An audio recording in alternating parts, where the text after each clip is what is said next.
हाँ जी, good afternoon. अच्छा जी, कौन स्टूडेंट एक सांस में जो कल हुआ था वो सारा रिपीट कर देगा? कौन स्टूडेंट? हिम्मत का काम है, करो, शाबाश।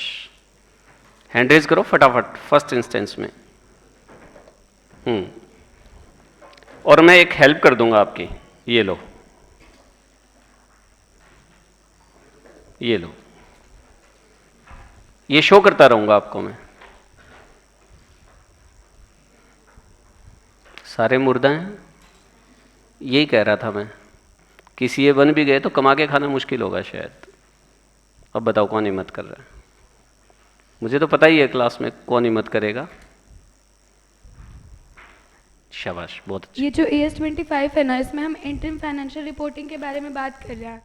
तो जो हमारा फुल ईयर होता है ना, फाइनेंशियल ईयर, उसमें हम अगर पीरियड्स में हम उसे डिवाइड कर देते हैं तो उन्हें हम कहते हैं इंटरिम पीरियड्स। और अगर हम उन्हें इकट्ठा देखते हैं तो एक होता है इंटरिम पीरियड। अब वो क्वार्टरली भी हो सकता है, हाफ ईयरली भी। तो उसके एंड पे हम बनाते होते हैं इंटरिम फाइनेंशियल रिपोर्ट। और वो इसलिए बनाते होते हैं ताकि हमारे जो स्टेक होल्डर्स हैं उन्हें हम टाइम टू टाइम जो हमारी कंपनी में हलचल हो रही है इन्फॉर्म कर सकें। उसके बाद ये ना दो तरीके से हो सकता है, कंप्लीट और कंडेंस्ड। कंप्लीट होता है कि हम डिटेल फुल मतलब हर एक चीज़ बताए उन्हें। और एक होता है कंडेंस्ड फॉर्म। कंडेंस्ड फॉर्म मतलब कि उसमें हम ब्रीफ में इन शॉर्ट सारी चीज़ें एक्सप्लेन कर दें जो रेलिवेंट हैं। और वो चीज़ें भी एक्सप्लेन करनी ज़रूरी हो जाती हैं कि मतलब कहीं हम अगर वो छूट जाएं तो जो स्टेक होल्डर्स है वो मिसलीड ना कर जाएं। तो वो चीज़ें भी ज़रूरी हो जाती है इंसर्ट करनी। उसके बाद आगे हमारा AS25 है वो ये रिकमेंड करता है कि हमें कंडेंस्ड फॉर्म करना चाहिए, क्योंकि जो हमारे कॉम्पिटिटर्स होते हैं ना उनको फिर सारी नॉलेज हो जाती है। तो अगर उन्हें ईयर के एंड में पता चले कि हमारी कंपनी में पूरे साल क्या हुआ तो वो हमारी कंपनी के लिए बेनिफिशियल होता है। ये AS25 रिकमेंड नहीं करता है, ये प्रेफर करते हैं। बस हाँ, थोड़ा शायद मिसअंडरस्टैंडिंग हो। AS25 रिकमेंड नहीं करता है, ठीक है। ये प्रेफर किया जाता है कि भाई हम कंडेंस्ड बना दें ताकि सारी इन्फॉर्मेशन लीक ना हो। शाबाश, कंटिन्यू, गुड। उसके बाद जो हमारी IFR होती है ना, उसमें हमें मतलब सारी चीज़ें मतलब ये नहीं होता कि हम रिपीट करेंगे, रिपीटेड नहीं होनी चाहिए उसमें। और जो हमारी स्टैट्यूट और जो हमारी गवर्निंग बॉडी होती है ना वो भी चाहती है कि हम मतलब IFR बनाएं। तो अगर कुछ मेंशन नहीं करते तो AS25 को फॉलो करना होता है, पर अगर वो स्पेसिफाई कर देते होते हैं तो उसके अकॉर्डिंग हमें रिपोर्ट्स बनानी पड़ती है। फिर 4 चीज़ें होती है जो हमें बनानी पड़ती हैं: P&L statement, balance sheet, cash flow और नोट्स। इसमें हमें चीज़ें ये रिपीट। थोड़ा सा बताओ, अगर कोई रेगुलेटरी अथॉरिटी है हमारे ऊपर या कोई स्टेच्यूट अपने रूल्स अप्लाई करता है तो उनकी जो स्टेटमेंट है वो डिफरेंट हो सकती है, तो फिर उस कंडीशन में क्या? वो डिफरेंट हो सकती हैं, पर सर अगर वो चीज़ें स्पेसिफाई नहीं करती तो AS25 के साथ कंप्लाई करना होता है। पर अगर वो चीज़ें स्पेसिफाई कर देती होती है तो उसके अकॉर्डिंग बनानी पड़ती है। ठीक है, हाँ जी, आगे, शाबाश। हाँ, ये रिपीट नहीं होती है, ये बात हो गई। आगे उसके बाद जो हमारी जो फाइनेंशियल स्टेटमेंट्स होती हैं ना उसमें हेडिंग, सब हेडिंग और डिटेल्ड आइटम्स होती हैं।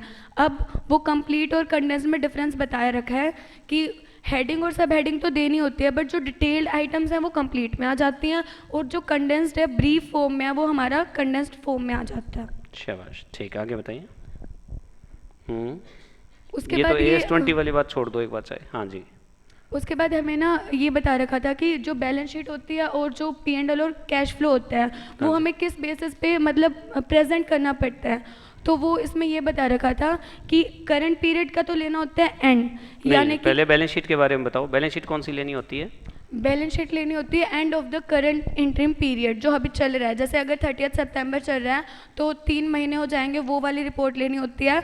और हमेशा कंपेयर किससे करना होता है? प्रीवियस ईयर की एनुअल फाइनेंशियल स्टेटमेंट लेनी होती है उसमें। ठीक है, उसके बाद इमीडिएट प्रीसीडिंग ईयर का। हाँ। ठीक है जी। और उसके बाद आता है स्टेटमेंट ऑफ P&L। उसमें जो करंट पीरियड है एक तो वो लेना होता है।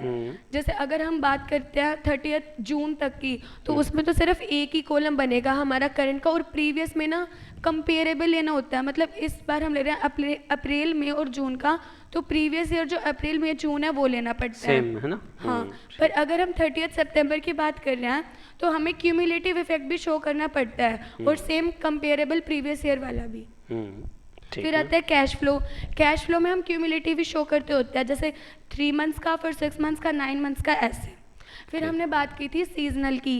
सीजनल में ये चीज़ थी कि दो चीज़ें होना तभी हम हमारे जो एक्सपेंसेस हैं या फिर इनकम है उन्हें डेफर कर सकते हैं या फिर एस्टिमेट कर सकते हैं। वो दो चीज़ें ये थी कि अगर हमारी कॉस्ट है वो अनइवन डिस्ट्रीब्यूशन है उस चीज़ का, और दूसरा कि वो अप्रोप्रिएट है, और वो हमें कब पता चलता है, वो end of the financial year में पता चलता है कि वो अप्रोप्रिएट है या नहीं, तो उसके अकॉर्डिंग देखना पड़ता है हमें। ठीक है। अच्छा, ये बात ध्यान रखें कि ये जो इन्फॉर्मेशन थी खाली सीजनल के मामले में नहीं है, ये ओवरऑल है। इंटरिम फाइनेंशियल रिपोर्टिंग की क्वालिटीज़ के अंदर है ये चीज़ कि भाई अगर आपको ईयर के एंड में ही पता चलता है तो बात ठीक है, फिर तो आप बांट दो, बेशक डिवाइड कर दो आप एक्सपेंसेस को। लेकिन अगर ये अप्रोप्रिएट करना नहीं है ना, पॉसिबल नहीं है, तो आप जिस पीरियड में जो चीज़ें एक्सपेंस इनकम होती है उसी पीरियड के अंदर उनको कंसीडर करना होता है। आज कुछ क्वेश्चंस भी करेंगे हम इस चीज़ की और भी। ठीक है, यस, डन, शाबाश, तालियां नहीं बजाओगे इसके लिए? गुड, बहुत बढ़िया। हाँ जी, एक तो ये हमारी फर्स्ट लाइन ही थी, और फर्स्ट लाइन और इसके रिगार्डिंग मैं आपको एक प्रैक्टिकल क्वेश्चन आपके स्टडी मटेरियल में आईसीआई ने डाला हुआ है, उसके बारे में बात करता हूँ।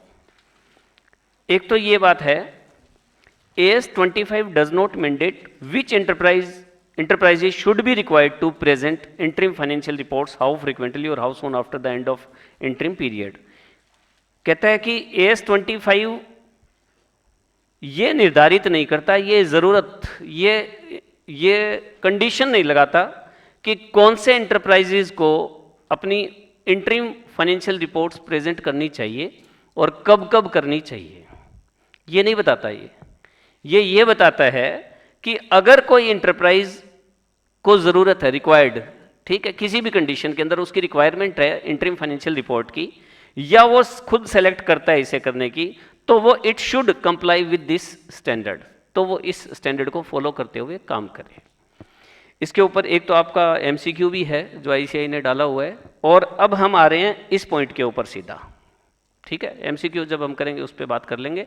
ये बात समझ आ गई कि आपको अच्छे से कि AS25 ये नहीं बताता कि किसको अप्लाई करना है और कब कब ये बनाना है, ये नहीं करना। वो कह रहा है अगर आपको बनाने की ज़रूरत पड़ रही है, आप खुद फैसला करते हैं कि हम बनाएंगे, तो फिर आप इस अकाउंटिंग स्टैंडर्ड को कंप्लाई कर सकते हैं, हम आपको गाइडलाइंस दे रहे हैं। तो जस्ट एक गाइडलाइंस टाइप का स्टैंडर्ड है ये। ठीक है, a statute governing an enterprise or a regulator may also require an enterprise to prepare and present certain information at an interim date which may be different in form and content required by this standard. In such a case, the recognition and measurement principles as laid down in this standard are applied in respect of such information unless otherwise specified in the statute by the regulator। कहता है या तो कोई इस पर कोई जो statute, कानून, जो लीगल बॉडी है वो इसको ऑपरेट करती हो, या उसका कोई प्रेशर हो इसके ऊपर, और या फिर इसका कोई रेगुलेटर हो। रेगुलेटर में हम एक सेबी को और ले सकते हैं। सेबी का मतलब क्या है? Securities exchange board of India, board of India, securities exchange board of India. ठीक है जी, ये मान लो एक रेगुलेटर अथॉरिटी है, इसके साथ हमारी कंपनी का या एंटरप्राइज का कोई एग्रीमेंट है और इसके रूल्स अप्लाई होते हैं, तो ये अकाउंटिंग स्टैंडर्ड अप्लाई नहीं होगा। और जैसा सेबी ने कह रखा है, अगर सेबी कहती है कि आपको क्या करना है भाई, आपको ना इंटरिम फाइनेंशियल रिपोर्ट प्रेजेंट करनी है, तो इसको प्रेजेंट करना पड़ेगा। और कैसे करनी है ये भी मान लो सेबी बता दे, तो फिर उसके अकॉर्डिंग करनी है। और कैसे करनी है ये सेबी ना बताए तो AS25 के अकॉर्डिंग काम करना है। क्लियर है ये बात?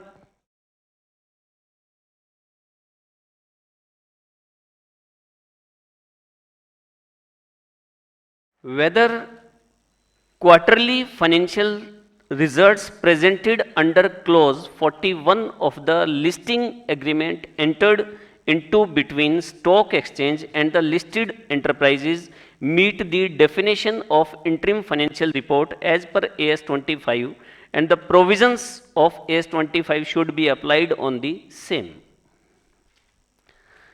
कहता है कि ये जो स्टॉक एक्सचेंज है, ये जो स्टॉक एक्सचेंज है ये कुछ ही नहीं है, कौन है? सेबी है। Stock exchange securities exchange board of India, ठीक है जी। और लिस्टेड एंटरप्राइजेज कौन सा हो गया, ये हमारी कंपनी हो गई, ठीक है जी। इसका और इसका एक लिस्टेड एग्रीमेंट होता है, लिस्टेड एग्रीमेंट होता है।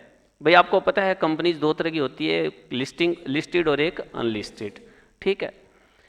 अब क्या हुआ, ये जो क्लोज 41 है, ये जो क्लोज 41 है, इसके अंडर इसका कोई एग्रीमेंट हुआ और इन्होंने कहा कि quarterly financial results presented under the listing agreement entered into between these two parties meet the definition of interim financial report as per AS 25। कहते हैं इन दोनों के बीच में अगर कोई लिस्टिंग एग्रीमेंट होता है और क्वार्टरली इंटरिम फाइनेंशियल रिपोर्ट अगर प्रेजेंट करनी होती है तो क्या ये AS 25 की डेफिनेशन के अंदर आएगा? ठीक है जी, सुनिए, बिल्कुल ठीक बात है, नहीं आएगा। ये देखो, The presentation and disclosure requirements contained in AS 25 should be applied only if, देखो मैंने कहा था ना आपको कि 3 स्टेप में आपको आंसर देना होता है। पहले तो आप रूल बताएंगे कि इस क्वेश्चन को पढ़ते ही आपके मन में फर्स्ट फीलिंग क्या आती है, तो आप कहेंगे जी हमारा AS 25 ये कहता है। फिर आप ये देखेंगे कि इस क्वेश्चन के अंदर क्या मटेरियल है और फिर आप इसको बताएंगे कि इसका कंक्लूजन ये है, ठीक है। देखो कहते हैं presentation and disclosure requirements content in AS 25 should be applied only if an enterprise prepares and presents an interim financial report as defined in AS 25। Accordingly, presentation and disclosure requirement contained in AS 25 are not required to be applied in respect of interim financial results which do not meet the definition of interim financial report as per AS 25 presented by an enterprise. The quarterly financial results presented under clause 41 of the listing agreement do not meet the definition of interim financial report as per AS 25. जो सेबी है उसका जो close 41 है उसके under agreement हुआ है, तो ये कोई AS 25 की कंडीशन थोड़ी है। ये तो सेबी ने कहा है कि आपको क्वार्टरली फाइनेंशियल रिपोर्ट जो है वो आपको तैयार करके देनी है, तो AS 25 की डेफिनेशन ये नहीं है, ठीक है। हाउएवर, तो इसका मतलब आप इसे कह सकते हो कि ये जो सेबी है ये यहाँ पर क्या है, रेगुलेटर अथॉरिटी है, ये रेगुलेटर है इसका, ठीक है। इसको कहा गया है, इसने 41 क्लोज में ये कहा गया है कि आपको क्वार्टरली फाइनेंशियल रिपोर्ट तैयार करनी है, तो ये तो AS 25 पे नहीं लगेगा। हाँ, however the recognisation and measurement principle laid down in AS 25, laid down का मतलब समझ गए थे ना, इस्टेब्लिश्ड, जो अकाउंटिंग स्टैंडर्ड 25 ने अपने रिकॉग्नाइजेशन और मेजरमेंट के लिए जो प्रिंसिपल्स इस्टेब्लिश किए हुए हैं, should be applied for recognition and measurement of item contained in such interim financial results. In results को प्रेजेंट करने के लिए रिकॉग्नाइजेशन और मेजरमेंट के रूल्स जो है वो AS 25 के अप्लाई होंगे। क्लियर है ये बात? हाँ जी सर, अगर वो भी से भी बता दे कि ये मेजरमेंट है, रिकॉग्निशन, हाँ तो ठीक है, फिर इसकी ज़रूरत क्या है? हाँ तो वो तो स्पेसिफाइड हो गया ना, बोला है ना इसने कि unless specified by the regulator authority या स्टेच्यूट, फिर तो उनकी कंडीशन चलेगी। और वो कहते हैं ऐसा है इंटरिम फाइनेंशियल रिपोर्ट तैयार कर दो, वो कह दो जी कैसे करते हैं, बोले तुम्हें पता नहीं है कैसे करते हैं, तो बोला जी हमें पता भी है नहीं भी, तो बोला जहाँ से पता है ना वहाँ से पता करके फिर कर दो। तो फिर उसकी हेल्प करने के लिए कौन बैठा है? AS 25, ठीक है। क्लियर है ये बात? ओके। रिपोर्ट मटेरियलिटी, आपके स्टडी में मटेरियलिटी कंसेप्ट वैसे कहाँ पढ़ा था आप लोगों ने? मटेरियलिटी, हाँ अकाउंट्स की बात कर रहा हूँ मैं। मटेरियलिटी कंसेप्ट, मटेरियल का मतलब जब कोई चीज़ को सिग्निफिकेंट इंपॉर्टेंस देनी हो कि वो बहुत ज़्यादा इंपॉर्टेंट है उस फाइनेंशियल स्टेटमेंट्स के लिए, उसको मटेरियलिटी कहते हैं, मटेरियल अमाउंट। शाबाश। इसको हिंदी में कहते हैं महत्वपूर्णता,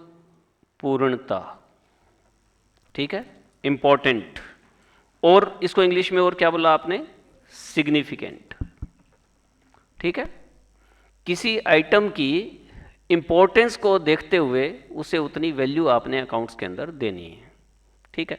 इस पैराग्राफ को मैं पढ़ तो रहा हूँ, लेकिन ये पैराग्राफ है ना जो ओरिजिनल टेक्स्ट है उससे बहुत कम लिखा हुआ है, तो आपकी जो बुकलेट है अकाउंटिंग स्टैंडर्ड की, उसके अंदर मैं डिटेल में डाल दूंगा और आपको समझ भी आ जाएगा। कोई लाइन समझ नहीं आएगी तो हम डाउट क्लास लगा लेंगे उसमें।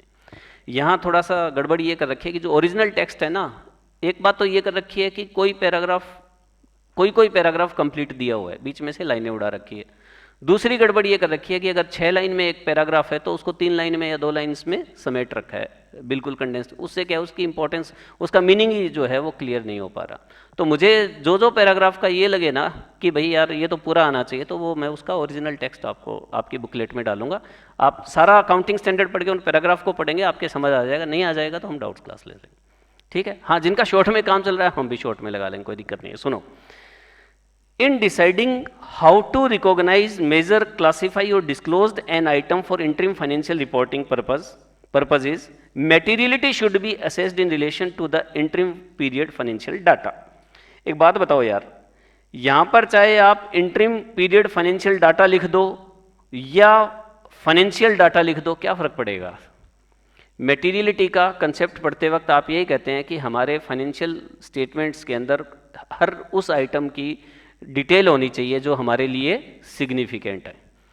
तो ये कंसेप्ट कोई खास नहीं है, ये खास है, लेकिन खास इसलिए नहीं है कि हम जो पढ़ते आए हैं वही पढ़ना है इसके अंदर।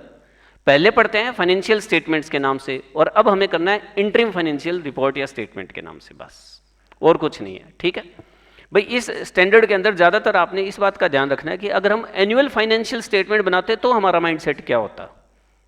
अक्रूअल कंसेप्ट पे करना है, जिस पीरियड में खर्चे होते हैं उसी पीरियड में दिखाने हैं, जिस पीरियड में इनकम होती है उसी पीरियड के अंदर दिखाने हैं, है ना, ये सारा का सारा।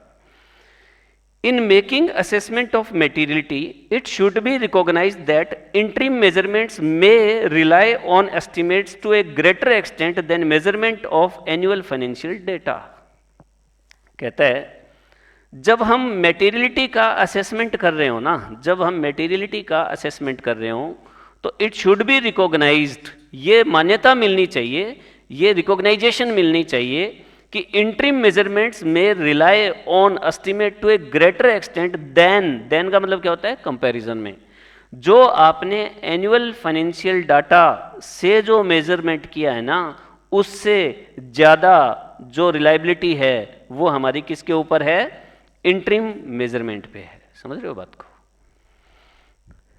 एनुअल फाइनेंशियल स्टेटमेंट तो हमारे रिलायबल होते ही हैं, नो डाउट, लेकिन इंटरिम फाइनेंशियल रिपोर्ट बनाते वक्त आपको कभी भी बिल्कुल भी लेजी नहीं होना है, बिल्कुल भी कोई चीज़ इग्नोर नहीं करनी है। आपको ये इंप्रेशन देना है यार इनके इंटरिम डाटा तो इनके एनुअल डाटा से भी ज़्यादा रिलायबल है। क्लियर? बात समझ आ गई? चलो, For reasons of understandability of the interim figures, materiality for making recognition and disclosure decision is assessed in relation to the interim period financial data. मेरे ख्याल से बात समझ आ गई होगी, ऊपर वाली सेम ही है ये, ठीक है ना? हाँ जी सर, वहाँ पे रिलाई ऑन एस्टिमेट्स है ना? हाँ हाँ, तो एस्टिमेट्स पे मतलब एस्टिमेट्स ज़्यादा उसमें होते हो किस में? Interim to greater extent than measurement, interim measurement में rely on estimate to a greater extent than a measurement of annual financial data. मतलब क्या भाई, एस्टिमेट एक्यूरेट होने चाहिए आपके, एस्टिमेट तो एक्यूरेट होते ही हैं। जो एस्टिमेट आप एनुअल फाइनेंशियल डाटा में लगाते हैं और इंटरिम के टाइम लगाते हैं, तो इंटरिम में एक तरह से तो उतना ही भरोसा होने चाहिए। भाई आपके एनुअल फाइनेंशियल स्टेटमेंट भी कम रिलायबल क्यों हो, लेकिन आपको इंटरिम डाटा के अंदर भी पूरा इतने जोर से काम करना है कि उनसे ज़्यादा सॉलिड बैठे हैं वो। एस्टिमेट्स तो दोनों में ही लगेंगे। प्रोविजन आपको क्वार्टर, एक फर्स्ट क्वार्टर में प्रोविजन बनाना है या ईयर के एंड में प्रोविजन बनाना है, दोनों में प्रोविजन बनाना है, लेकिन इतनी मजबूती से काम करना है कि क्वार्टर वाला एस्टिमेट भी उससे ज़्यादा रिलायबल हो, ठीक है ना? फर्स्ट क्वार्टर में आपने प्रोविजन बनाया 5%, फाइनेंशियल स्टेटमेंट के टाइम बनाया 6%, तो 5% पे ज़्यादा भरोसा दिखना चाहिए लोगों को। इतना ढंग से करना है, इसमें कोई नेग्लिजेंसी नहीं बरतनी है आपने, कोई लापरवाही नहीं बरतनी, हल्के में नहीं लेना है। For reasons of understandability of the interim figures, materiality for making recognition disclosure decision is assessed in relation to the interim period financial data. भाई क्यों लिया जाता है? ताकि अंडरस्टैंडेबिलिटी रहे, उसको समझा जा सके अच्छे से उस डाटा को, ठीक है, असेस किया जा सके। ताकि देखो ना, सीधी सीधी सी बात है, बेसिक कंडीशन क्या है, 1 2 3 4 क्वार्टर हैं, तो फर्स्ट क्वार्टर में आपने किसी इन्फॉर्मेशन को बहुत तरीके से अंडरस्टैंड करवा दिया अपने इन्वेस्टर को, तो आगे के लिए वो आपके लिए पूरा ट्रस्टफुल हो गया ना, आपके लिए पूरा वर्दी हो गया आपके लिए, ठीक है। दस फॉर एग्जाम्पल अनयूजुअल और extra ordinary item changes in accounting policies or estimates and prior period items are recognized and disclosed based on the materiality in relation to the interim period data. सुनो, ये वाली बात आप accounting standard 5 में पढ़ते हैं? Prior period item सुना आप लोगों ने? आप जब रेक्टिफिकेशन का चैप्टर पढ़ते हैं, जब आप रेक्टिफिकेशन का चैप्टर पढ़ते हैं तब भी कुछ ऐसी चीजें आती हैं। देखो, ये क्या था? Prior period item. ये भी था आपके AS5 के अंदर। AS5 हो गया तो ठीक है, नहीं हो गया तो वैसे समझ लो, जब AS5 होगा तब इसको पढ़ोगे तो और ज़्यादा अच्छा समझ आ जाएगा। मैं आपको एक हल्का सा एग्जांपल देके बता रहा हूँ। जब हम रेक्टिफिकेशन ऑफ एरर्स पढ़ते हैं तो रेक्टिफिकेशन के अंदर जो स्टेजेस है ना रेक्टिफाई करने की, वो कितनी होती हैं? 3। First before trial balance, second after trial balance, third after final accounts, यानी नेक्स्ट अकाउंटिंग पीरियड। और जब आप नेक्स्ट अकाउंटिंग पीरियड के अंदर जाते हैं, 2023 में आपसे कुछ चीज़ें रह गई, ओमिशन हो गई या एरर्स हो गई, तो उनको 2024 में ठीक करने की परमिशन है आपको, ठीक है ना? तो ये ओमिशन और एरर आप नेक्स्ट पीरियड में ठीक कर सकते हैं ना, एनुअल स्टेटमेंट के अंदर। तो जब एनुअल स्टेटमेंट में कर सकते हैं तो इंटरिम स्टेटमेंट में भी कर सकते हैं। तो आपने चेंज इन अकाउंटिंग पॉलिसी के लिए जो रूल है, वो एनुअल फाइनेंशियल स्टेटमेंट के लिए जो रूल है वो इसके लिए भी रूल रहेगा।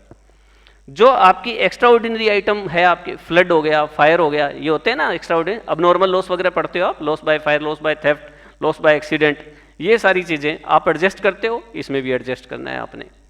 अगर इस क्वार्टर में अब नॉर्मल लॉस हुआ है तो इसी क्वार्टर में ही आपने शो करना है, ये परमिशन है। चेंज इन अकाउंटिंग पॉलिसी क्या? कोई एग्जांपल दो चेंज इन अकाउंटिंग पॉलिसी का। Change in method of depreciation या इन्वेंट्री वैल्यूएशन, तो वो भी सेम रहेगा, चेंज करो आप इसके अंदर। एस्टिमेट्स को हम प्रोस्पेक्टिव बेसिस पे करते हैं और अकाउंटिंग पॉलिसी को हम रेट्रोस्पेक्टिव बेसिस पे करते हैं। ये था ना हमारा, ठीक है, चलो। और estimates and prior period item are recognised, prior period items are recognised, PPI prior period पिछले साल की, and disclosed based on materiality in relation to interim period data. लेकिन उन्हीं को डिस्क्लोज करना है जिनकी सिग्निफिकेंट हो, जो इंपॉर्टेंस बनती हो, जो दिखाने लायक हो, ठीक है जी। अब आगे कहता है, The preface to the statement of accounting standard, preface to the statements of accounting standards states that, ये preface क्या होता है भाई? कोई भी बुक खरीदते हो तो उसमें सबसे पहले preface लिखा होता है कि ये क्यों लिखी गई है, कैसे लिखी गई है ना, ये सारा पर्पस वगैरह बताता है राइटर उसके बारे में, उसे हम preface कहते हैं। तो अकाउंटिंग स्टैंडर्ड का जो प्रीफेस है वो ये कहता है, the accounting standard are intended to apply only to items which are material. Okay, कहता है इमटेरियल आइटम को हम डिस्क्लोज नहीं करते। The framework for the preparation and presentation of financial statement issued by institute of chartered accountant of India state that information is material if its misstatement, that is omission or erroneous statement, could influence the economic decisions of users taken on the basis of the financial information। कहता है भाई क्या चीज़ है ये? कहता है information is material, वो information important है, उस information की significant है। अगर उसकी मिस स्टेटमेंट से हमारे जो डिसीजन मेकर है, जिस पे हमारे फ्यूचर इकोनॉमिक बेनिफिट टिके हुए हैं, अगर उनमें कोई गड़बड़ होती है, मिसलीड हो जाती है, मिसअंडरस्टैंडिंग क्रिएट होती है, तो इसका मतलब वो स्टेटमेंट क्या है हमारे लिए, वो सिग्निफिकेंट है। तो उनको बड़े ध्यान से आपने क्या करना है, यहाँ पर एक्सप्लेन करना है। बात समझ आ गई आपको? ठीक है जी, चलो। Yes, accounting policies, same accounting policies as annual financial statements, यानी इंटरिम फाइनेंशियल रिपोर्टिंग में हमें वही अकाउंटिंग पॉलिसीज वो फॉलो करनी है जो हम एनुअल फाइनेंशियल स्टेटमेंट्स में फॉलो करते हैं। अच्छा, अकाउंटिंग पॉलिसीज के लिए हमारा अकाउंटिंग स्टैंडर्ड वैसे तो 1 है, आपको ध्यान होगा, डिस्क्लोजर ऑफ अकाउंटिंग पॉलिसीज। लेकिन अगर मैं इसको बिल्कुल अकाउंटिंग स्टैंडर्ड के नाम से ना भी अगर डिफाइन करूँ ना, तो आप लोगों ने 11th क्लास में अकाउंटिंग पॉलिसीज पढ़ा हुआ है, उसको भी अगर मैं हटा दूं तो CA फाउंडेशन के अंदर अकाउंटिंग पॉलिसीज की एक एक लाइन को मैंने बहुत अच्छे से करवाया हुआ, ध्यान होगा आपको। अकाउंटिंग पॉलिसीज की अलग यूनिट थी और अकाउंटिंग एस्टिमेट्स की अलग से यूनिट थी, और एक एक वर्ड अच्छे से करवाया हुआ है। उसके बावजूद भी हमारा AS1 यहाँ पर है सिलेबस के अंदर, उसके अंदर हम अच्छे से कर लेते हैं, ठीक है। सुनिए, An enterprise should apply the same accounting policy in its interim financial statements as are applied in annual, except यहाँ से देखो, except for accounting policy changes made after the date of the most recent annual final statement that are to be reflected in the next annual financial statements. ये सबसे जबरदस्त line है भाई, ये important है और इसके ऊपर पूरा क्वेश्चन है, वो हम करेंगे अभी थोड़ी देर में.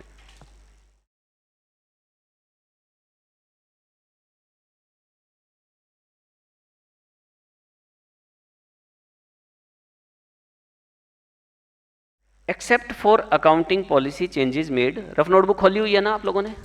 हाँ, खोलो खोलो खोलो, शाबाश, भूल गए थे. सुनिए ध्यान से, अकाउंटिंग पॉलिसीज के मामले में क्या बात हो रखी है.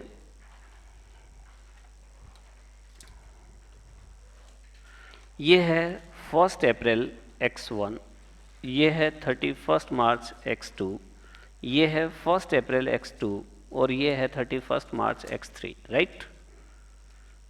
यहाँ फाइनेंशियल स्टेटमेंट्स बनते हैं हमारे और यहाँ फाइनेंशियल स्टेटमेंट्स बनते हैं हमारे, और इसके बीच में जो है वो इंटरिम फाइनेंशियल रिपोर्ट्स तैयार होती है. इनके बीच में इंटरिम फाइनेंशियल रिपोर्ट्स तैयार होती हैं. ये हमारा प्रीवियस ईयर है और ये हमारा करंट ईयर है.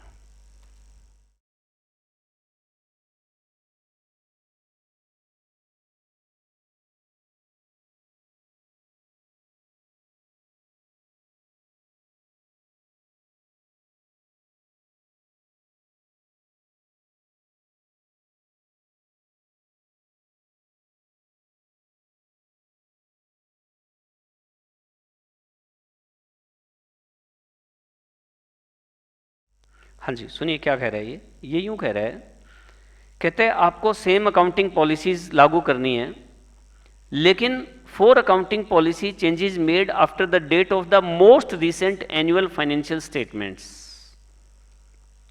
चेंज आ गया भाई. जो आपने यहां अकाउंटिंग पॉलिसीज फॉलो की थी, ठीक है, और मान लीजिए 30 जून को आप इंटरिम फाइनेंशियल रिपोर्ट तैयार कर रहे हैं और ये अकाउंटिंग पॉलिसीज यहाँ क्या हो गई, चेंज हो गई. बॉस, ये चेंज हो गई अकाउंटिंग पॉलिसीज.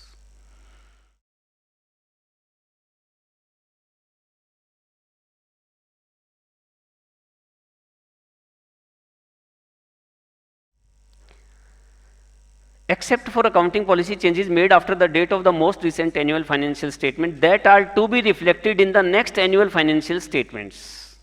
तो यूं बताओ, यहां जो फाइनेंशियल स्टेटमेंट बनेंगी यहां पर चेंज वाली आएगी या पिछली वाली आएगी? चेंज वाली आएगी. ठीक है, तो आपको ये चेंज दिखाना है. ये जो अकाउंटिंग पॉलिसी थी, ये सेम अकाउंटिंग पॉलिसी यहां नहीं आएगी, राइट, है ना, और यही सेम अकाउंटिंग पॉलिसीज यहां नहीं आएगी. ये इसकी एक्सेप्शन है.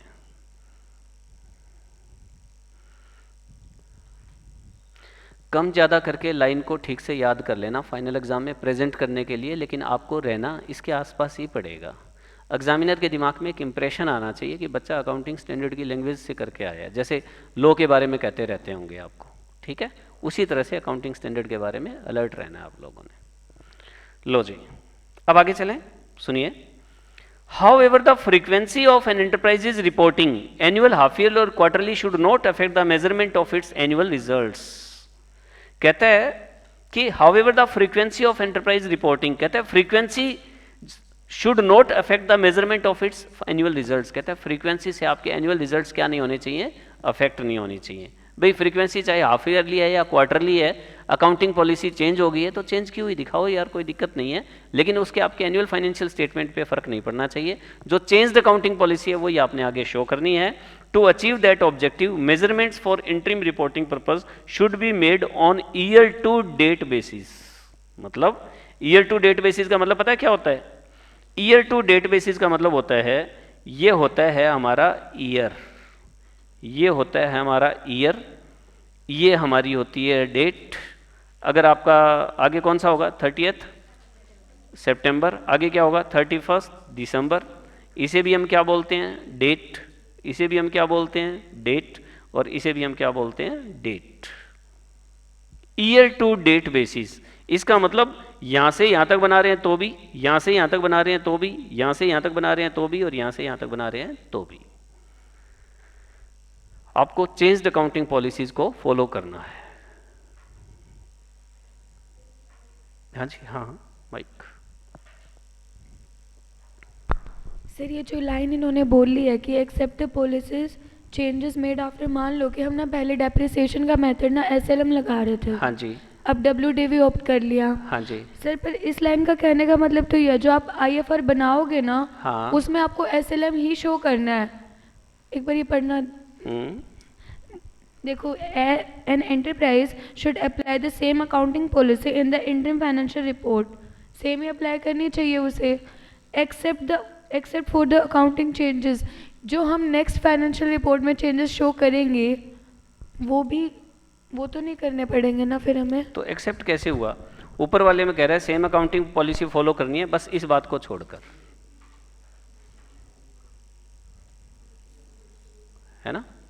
फिर तो एक्सेप्ट लिखने की जरूरत नहीं थी ना।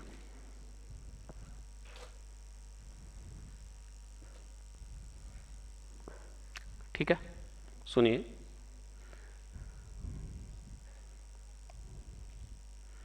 यस,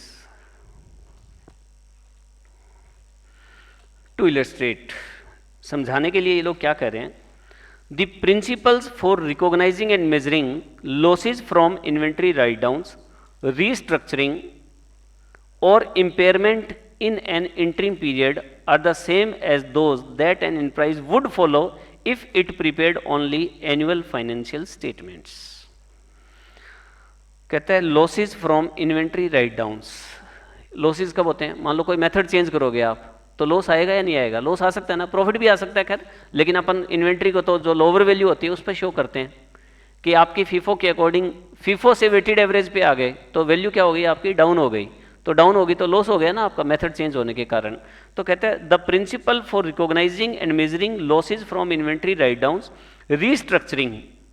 एक थोड़ा सा रीस्ट्रक्चरिंग के बारे में मैं बता दूं, एक वर्ड आएगा कॉरपोरेट रीस्ट्रक्चरिंग, शायद AS29 में भी डिस्कस करें हम इसको। कंपनी एक्ट 2013 का सेक्शन 232 और 133 के अंदर हम इनकी बातें करते हैं रीस्ट्रक्चरिंग की। कभी भी मन हो डिटेल में पढ़ने का, वैसे तो कोई ज़्यादा यूज़ नहीं है, मैं अभी मीनिंग समझा दूंगा, इसका बात खत्म हो जाएगी, ठीक है ना। कॉरपोरेट रीस्ट्रक्चरिंग के नाम से आप कंपनी एक्ट 2013 में 133, 232 इन सेक्शंस के अंदर इसके बारे में बीच बीच में पढ़ते रहेंगे। रीस्ट्रक्चरिंग का मीनिंग वैसे समझ लो एक बार कि मैंने आपसे लोन लिया हुआ है, मैंने आपसे लोन लिया हुआ है, मान लीजिए, बात हम किस पे कर रहे हैं? रीस्ट्रक्चरिंग पे। ये वर्ड आपको बीच बीच में तंग करेगा, तो एक बार मैं आपको एक बड़ा सिंपल सा एग्जांपल लेके समझा देता हूं कि मैंने एक लोन लिया हुआ है आपसे और उस पर 12% रेट है और वो 15 lakhs का है और वो 15 years का है। तीन बातें हो गई ना। रेट ऑफ इंटरेस्ट क्या है? 12%, अमाउंट क्या है? 15 lakhs, और ईयर्स कितने हो गए? 15, और ये एक और लगा लो, at the rate of ₹1 lakh per annum, 1 lakh per annum. ये हमारा एग्रीमेंट हुआ है। इनके ऊपर मैं आपसे अपने क्रेडिटर से डिस्कस करता हूं, यार थोड़ा सा रेट कम कर लो, यार इसमें थोड़ा डिडक्शन दे दो, लोन की अमाउंट कट कर दो, थोड़ा रिबेट दे दो। उसका बेस होगा मेरे पास कुछ भी कहने का, वो अलग बात है, लेकिन मैं आपके साथ क्या कर रहा हूं? नेगोशिएशन कर रहा हूं। यार इसका टेन्योर 20 years कर दो, भाई आपका मैक्सिमम लिमिट मान लो 15 थी, तो मैं आपसे बात करता हूं यार 20 years कर दो, यार इसकी इंस्टॉलमेंट ऐसा कर दो 70,000 पर एनम कर दो। इस तरह से ये जो नेगोशिएशंस हम करते हैं ना, उस प्रोसेस को हम क्या बोलते हैं? रीस्ट्रक्चरिंग। ठीक है, रीस्ट्रक्चरिंग। अब ये किसी भी चीज में हो सकती है। ऊपर मैंने क्या लिखा हुआ है, यहां क्या लिखा होता है? Corporate restructuring. तो कॉर्पोरेट रीस्ट्रक्चरिंग के अंदर क्या होता है कि हम अपना इंटरनल जो स्ट्रक्चर होता है उसके ऊपर काम करते हैं। तो रीस्ट्रक्चरिंग किसी भी पॉइंट पे हो सकती है, लेकिन ज़्यादा पॉपुलर क्या रहती है आपकी? Corporate restructuring, restructuring of loan. मैंने ये जो किया है रीस्ट्रक्चरिंग ऑफ डेट, डेट के नाम से हम पहचानते हैं इसको कि हमारे डेट्स हैं उनको हम क्या कर रहे हैं? रीस्ट्रक्चर कर रहे हैं। ठीक है जी। हाँ, जब ये बातें हो जाएंगी, वो कहता है ये बात नहीं हो सकती, ये बात हो जाएगी, ये बात भी हो जाएगी, ये बात नहीं हो सकती, तो वो रीस्ट्रक्चर्ड अमाउंट होगी ना वो। तो फिर रीस्ट्रक्चरिंग मतलब वो प्रोसेस, इस प्रोसेस में जो काम हो रहा है। ठीक है जी, आई बात समझ में आपको? तो इसके अंदर, ये कंपनी एक्ट के अंदर है इसका डिफाइंड, तो वहां पर आप डिटेल में पढ़ सकते हैं। एक है बॉस इम्पेयरमेंट्स, और ये इम्पेयरमेंट्स आप पढ़ते हैं अकाउंटिंग स्टैंडर्ड 28 के अंदर।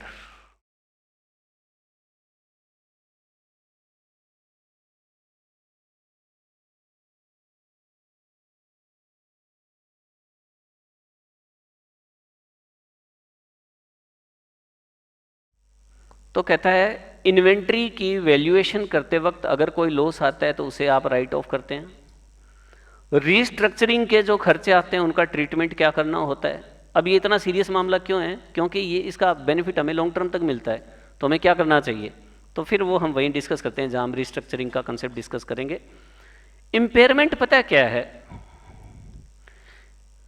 इम्पेयरमेंट के बारे में अब मैं बात कर रहा हूं आपसे, इम्पेयरमेंट के बारे में आपसे बात की जा रही है। इम्पेयरमेंट,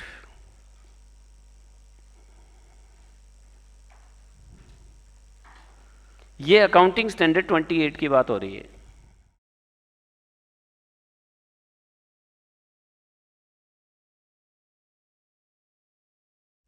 सुनो, रिवैल्यूएशन ऑफ पीपीई,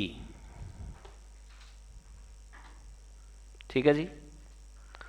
और ये पीपीई का वैसे अकाउंटिंग स्टैंडर्ड कौन सा लगाते हो? 10, ठीक है। एक बार समझ लो फिर नोट कर लेना, सुनिए ध्यान से।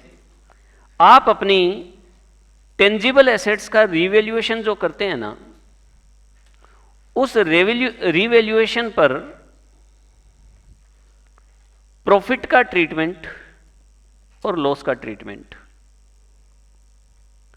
अगर प्रॉफिट का ट्रीटमेंट होता है तो इसके लिए हमारे पास अकाउंटिंग स्टैंडर्ड 10 काम करता है, और लॉस का ट्रीटमेंट आता है तो अकाउंटिंग स्टैंडर्ड 28 काम करता है। ठीक है। हालांकि वहां पर भी लॉस, अगर आपको याद हो तो डेप्रीशिएशन के अंदर भी हम रिवैल्यूएशन के बारे में पढ़ते हैं कि फर्स्ट टाइम रिवैल्यूएशन हो रहा है या सब्सिक्वेंट रिवैल्यूएशन हो रहा है। फर्स्ट टाइम हो रहा है तो लॉस हो रहा है तो P&L में डाल देंगे, प्रॉफिट हो रहा हो तो रिवैल्यूएशन रिजर्व बना देंगे। फिर आगे जब लॉस होता है तो जितना रिवैल्यूएशन रिजर्व में पड़ा है उतना रिवैल्यूएशन रिजर्व से ले लेंगे, बाकी बचा हुआ P&L से डाल देंगे। ये सब बातें हैं, हम कोई ज़्यादा डिटेल में बात नहीं करते। आप प्रॉफिट और लॉस के चक्कर में मत पड़ो। मेन बात यह है कि रिवैल्यूएशन को ऑफ पीपी को लेकर जो बात होती है वो एक बार हमारी अकाउंटिंग स्टैंडर्ड 10 में होती है और एक बार अकाउंटिंग स्टैंडर्ड 28 में भी होती है। बात समझ आ गई? और AS 28 हमारे लॉसेज को लेकर ज़्यादा, मतलब लॉसेज को लेकर ही कॉन्सेंट्रेटेड है। अब बात यह है कि फिर उसका क्या होगा, जो वहाँ पर लॉस था यहाँ पर है, तो वो सारी बातें दिमाग में आती है, लेकिन वो जब करेंगे जब काम आ जाएगा, हमारे याद आ जाएगा सारा। इम्पेयरमेंट का मीनिंग समझ आ गया आपको? इम्पेयरमेंट का मतलब लॉस ऑन रिवैल्यूएशन और उसके ट्रीटमेंट में, और वो क्या क्या कंपेयर करने पर सारा कुछ आता है, लॉस को हम कब कंसीडर करते हैं, वो सारी की सारी बातें हैं। तो हम इसके ऊपर अभी कोई माइंड सेट नहीं करते बिल्कुल भी। एक बार जस्ट मैंने आपको एक झलक दिखलाई है कि कुछ इस तरह की बातें हम उसके अंदर करने वाले हैं। राइट, सुनिए क्या बोलता है ये। The principles for recognizing and measuring losses from inventory write-down, restructuring or impairment in an interim period are the same as those that an enterprise would follow if it prepared only annual financial statement। कहते हैं annual, यार final accounts बनाते वक्त जिन बातों का ध्यान रखते हो वही IFR बनाते वक्त आपको इन बातों का ध्यान रखना है। इसके लिए रूल्स अलग नहीं है। However, if such items are recognized and measured in one interim period, ये बात इंपॉर्टेंट आ गई। However, if such items are recognized and measured in one interim period and the estimate changes in the subsequent interim period of that financial year, the original estimate is changed in the subsequent interim period either by accrual of an additional amount of loss or by reversal of the previously recognized amount. भाई सबसे important बात है ये, यहां से शुरू होती है ये बात, यहां से शुरू होती है बात, यहां से शुरू होती है बात। ये लो,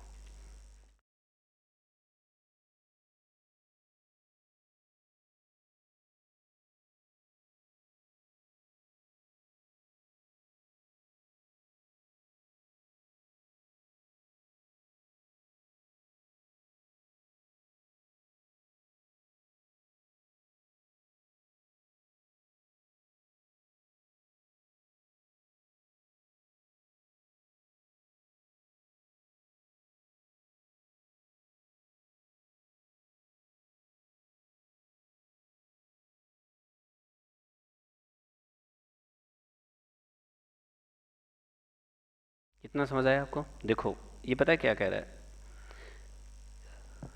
इन्वेंट्री का लॉस राइट डाउन करने में, रिस्ट्रक्चरिंग के खर्चे का ट्रीटमेंट करने के मामले में, इम्पेयरमेंट के मामले में सारे रूल्स वैसे ही हैं जैसे एनुअल फाइनेंस स्टेटमेंट में होते हैं।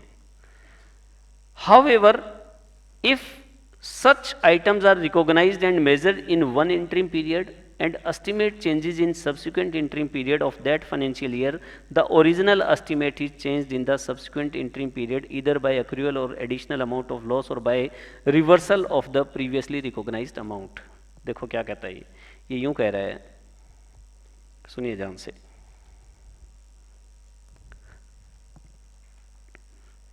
ये है प्रीवियस ईयर और ये है करंट ईयर, ये है 1 अप्रैल और ये है 31 मार्च।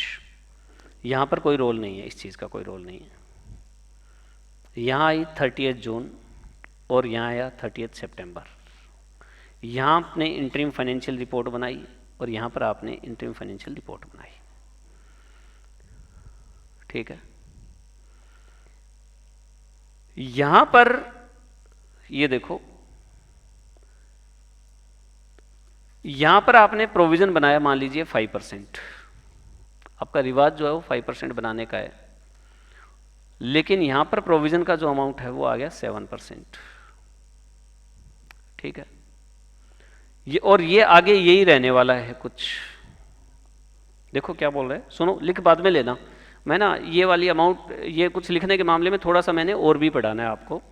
If such items are recognized and measured in one interim period and the estimate change in the subsequent interim period of that financial year, the original estimate is changed in the subsequent interim period either by accrual of an additional amount of loss or by reversal of the previously recognized amount. मतलब इसको हटा दो एक बार। आप ये देखो कि inventory का जो लॉस है, इन्वेंट्री का जो लॉस है यहाँ पर 10,000 आया था और इस पर आपका नेट प्रॉफिट आ गया 50,000, ठीक है जी। आपने यहां इंटरिम फाइनेंशियल रिपोर्ट बनाई और नेट प्रॉफिट आ गया मान लीजिए 40,000 और पता चला यार ये लॉस जो है ना, ये लॉस 10 नहीं है, ये 2,000 का लॉस और हो गया, एडिशनल लॉस और हो गया, ये 2,000 का एडिशनल लॉस और हो गया। यहां इस क्वार्टर में आपको पता लग गया तो कहता है आपको ये इग्नोर नहीं करना है, आपको ओरिजिनल कौन सी थी, ये वाली। देखो लॉस कहां पता चला, लॉस तो यहां पता चला, लेकिन ओरिजिनल आईएफआर कौन सी है, ये आपको क्या करनी है, सुनो। देखो, if such items are recognised and measured in one interim period and estimate change in subsequent interim period of that year, the original estimate is changed in the subsequent interim period. Okay, कह रहे हैं ये वाली जो है ना अगले साल क्या हो जाएगी, चेंज हो जाएगी। ये जो इसका जो नेट प्रॉफिट था ना 50,000, तो ये लॉस कितने, ये 50,000 का जब लॉस कितना था 10,000, लेकिन आपको 2,000 का लॉस और चार्ज करना पड़ेगा, यानी ये आपका कितना हो जाएगा 48,000। ये बात समझ आ रही है आपको? अगर कोई एस्टिमेट एक इंटरिम पीरियड में होता है और नेक्स्ट इंटरिम पीरियड में वो चेंज हो जाता है, तो उससे जो प्लस या माइनस आता है, चाहे लॉस हो चाहे प्रॉफिट हो, अगर लॉस है तो उसे एज एन एक्सपेंस शो करके, और अगर प्रॉफिट है तो उसे इनकम शो करके आपको ओरिजिनल वाली इंटरिम फाइनेंशियल रिपोर्ट क्या करनी है, ठीक करनी है। ठीक है, करंट इंटरिम पीरियड के अंदर देखो जरा। हाउएवर, देखो कहता है principle for recognising and measuring losses from inventory, write down, restructuring और impairment in an interim periods are same as those in the financial statement. कहता है सारा सेम है जैसे फाइनेंशियल स्टेटमेंट में करते हो, लेकिन अगर ऐसी आइटम रिकॉग्नाइज और मेजर की जाती है वन इंटरिम पीरियड में और इनका एस्टिमेट चेंज हो जाता है अगले इंटरिम पीरियड में, तो that financial year the original estimate is changed in the subsequent interim period either by accrual of an additional amount of loss, या तो आप लॉस की एडिशनल अमाउंट दिखाओ, और by reversal of the previously recognised amount, और या फिर ये है कि आपने क्या किया था, आपने उसे प्रॉफिट मान लिया था और अब लॉस हो गया तो अब उसको क्या कर दो, रिवर्स कर दो। समझ आई बात आपको? ठीक है, ओके। ये सारी बातें बहुत ही एक शहद की, मतलब शहद के अंदर डुबोकर प्रेजेंट की जा सकती है, लेकिन वो बिल्कुल सुसाइडेबल है स्टूडेंट्स के लिए, बिल्कुल एकदम। ठीक है ना? तो ये चिकनी चिकनी बातों में ये ठीक नहीं है। इस तरह की बातें जब भी कोई भी नई लाइन आएगी, कोई भी नया स्टैंडर्ड आएगा, जब भी कोई नई चीज़ आएगी, तब आपको ये खुद पढ़नी आनी चाहिए। ठीक है, आगे देखिए, ये वाली चीज़ हटा दो एक बार। अभी हम इसको तो किया, हमने इसको तो हमने किया। अब आपको एक और दुनिया में लेके चलता हूं तुरंत। हाँ जी, ये देखना एक बार जरा, यूज ऑफ एस्टिमेट्स। एस्टिमेट्स के बारे में बात हो रही थी ना वहां पर। अब सुनिए, the measurement procedures to be followed in an interim financial report should be designed to ensure that the resulting information is reliable and that all material financial information that is relevant to an understanding of the financial position or performance of the enterprise is appropriately disclosed। देखो, financial position का मतलब क्या होता है, balance sheet, और performance का मतलब क्या होता है आपकी, हाँ, नेट P&L बना लो आप। ठीक है, रिजल्ट्स या परफॉर्मेंस का मतलब प्रॉफिट और लॉस, और फाइनेंशियल पोजीशन का मतलब एसेट्स और लायबिलिटीज। कहता है आपको इंटरिम फाइनेंशियल रिपोर्ट में इस तरह से डिज़ाइन किया जाना चाहिए कि आपकी सारी की सारी इन्फॉर्मेशन रिलायबल है, और and all material financial information जो है वो फाइनेंशियल पोजीशन या परफॉर्मेंस को अप्रोप्रिएटली इनके साथ डिस्क्लोज की गई है, सारी सिग्निफिकेंट इन्फॉर्मेशन डिस्क्लोज की गई है। ओके, ये बात भी इंपॉर्टेंट नहीं थी हमारे लिए ये बात ज़्यादा इंपॉर्टेंट है। ये देखो, ये है very very important. One objective of the preceding principle, heading क्या है, restatement of previously reported interim periods. Restatement दोबारा से तैयार करना of previously reported interim periods. कहता है जो पीछे इंटरिम पीरियड गया है उसको दोबारा से रीस्टेट कैसे करना होता है। रीस्टेट का मतलब समझते होंगे, दोबारा शो करना। One objective of the preceding principle is to ensure that a single accounting policy is applied to a particular class of transaction। इसका ऑब्जेक्टिव क्या है कि सिंगल अकाउंटिंग पॉलिसी यूज की गई है। अब आप समझ पा रहे हैं, मैं अकाउंटिंग पॉलिसी से चला था, अकाउंटिंग पॉलिसी की बात की मैंने, अकाउंटिंग एस्टिमेट की बात की मैंने, और मैंने कहा भी अगर चेंज आ जाता है तो आपको ओरिजिनल जो स्टेटमेंट है उसमें चेंज करना पड़ेगा। is applied to a particular class of transactions throughout an entire financial year। One objective of the preceding principle is to ensure that a single accounting policy is applied to a particular class of transactions। particular एक जो कोई transaction है उसके ऊपर same accounting policy लगानी है आपने पूरे साल। The effect of the principle requires that within the current financial year any change in accounting policy be applied retrospectively to the beginning of the financial year। कहता है सुनो, ये वाली बात मैंने बताई थी आपको, ये देखो, ये है 1 अप्रैल, ये है 31 मार्च। तो यहाँ पिछले साल में कोई अकाउंटिंग पॉलिसी थी और 30 जून और 30 सितंबर यहाँ पर यही थी, लेकिन यहाँ पर क्या हो गई, चेंज हो गई। तो आपको कहाँ से लेकर चलना है, शुरू से लेकर चलना है। इसको रेट्रोस्पेक्टिव इफेक्ट दिखाना है अपने अकाउंटिंग पॉलिसी का।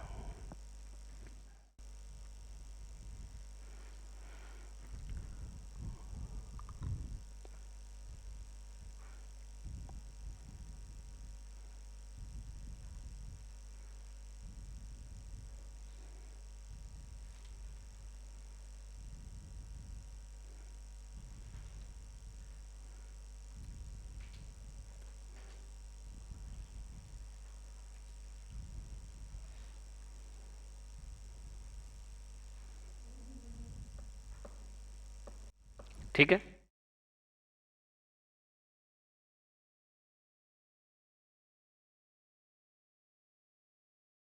अंता Bharati limited reported a profit before tax of rupees 4 lakhs of rupees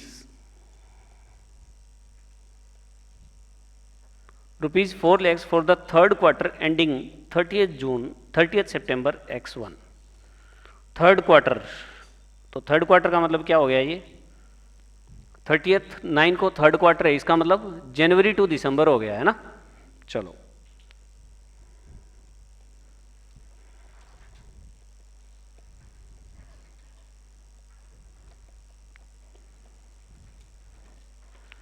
मैं एक बार दोनों ईयर का ले लेता हूं। 1 जनवरी X1 और 31 दिसंबर X1, ये हुआ होगा 1 जनवरी X0 और 31 दिसंबर X0। ये है प्रीवियस ईयर और ये करंट ईयर। प्रीवियस ईयर का इसके अंदर कोई ज़्यादा रोल नहीं है किसी भी तरीके का, वैसे मैंने बना दिया आपको कि दिमाग में कोई बात आए तो।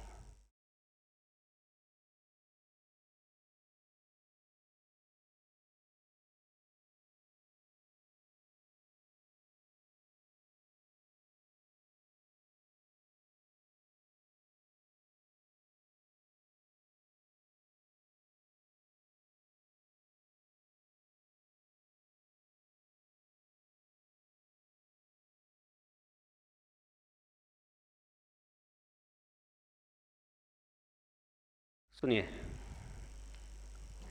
क्या बोलता है इसने।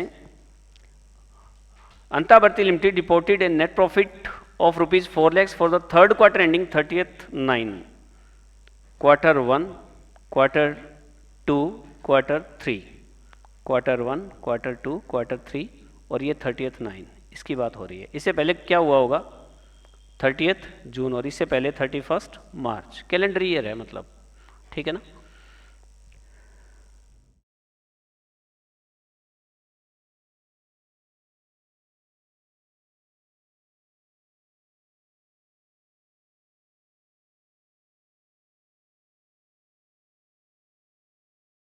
यस, आपने यहां जो नेट प्रॉफिट है, थोड़ा नीचे ले करता हूं इसको, यहां जो नेट प्रॉफिट है वो कितना दिखाया है, रुपीज 4 lakhs, ठीक है जी।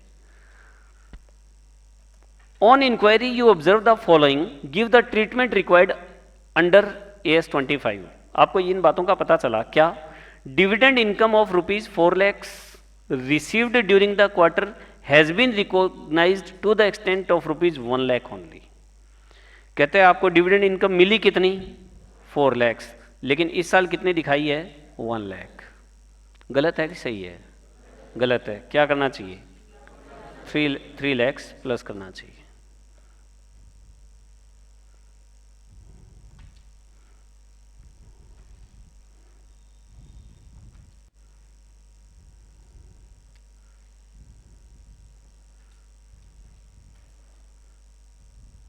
ठीक, हाँ जी। फिर कहता है ये बात हो गई भाई, यार जो इनकम जिस पीरियड में होनी चाहिए उसी में शो करनी है। क्या मतलब है यहाँ पर कि 1 लाख दिखा दिया, क्यों दिखा दिया भाई, किस लिए दिखा दिया, कोई मतलब नहीं है इस बात का। 80% of sales promotion expenses rupees 15 lakhs incurred in the third quarter has been deferred to the fourth quarter as the sales in the last quarter is high। गलत है ना, ये याद आ गया, सारा कनेक्ट हो रहा है ना पूरा चैप्टर आपस में। कहता है कि 15 lakhs जो है incurred in the third quarter has been deferred to the fourth quarter. इसका मतलब ये हो गया कि थर्ड क्वार्टर के अंदर 15 लाख रुपए sales promotion advertisement deferred revenue expenditure यार वो इन्होंने चार्ज नहीं कर रखे। करने चाहिए कि नहीं करने चाहिए, करने चाहिए। माइनस करूं या ना करूं, कर देता हूं। कितना, 15 है, 80%, कितना कर दूं, लो जी 12 लाख कर दिया मैंने। देख लो 12 करना है 15 करना है, शाबाश बहुत अच्छे। लो जी नेक्स्ट पॉइंट पढ़ो एक बार, रीडिंग लो। आपको तो आ रहा है यार, सारा आ रहा है तो।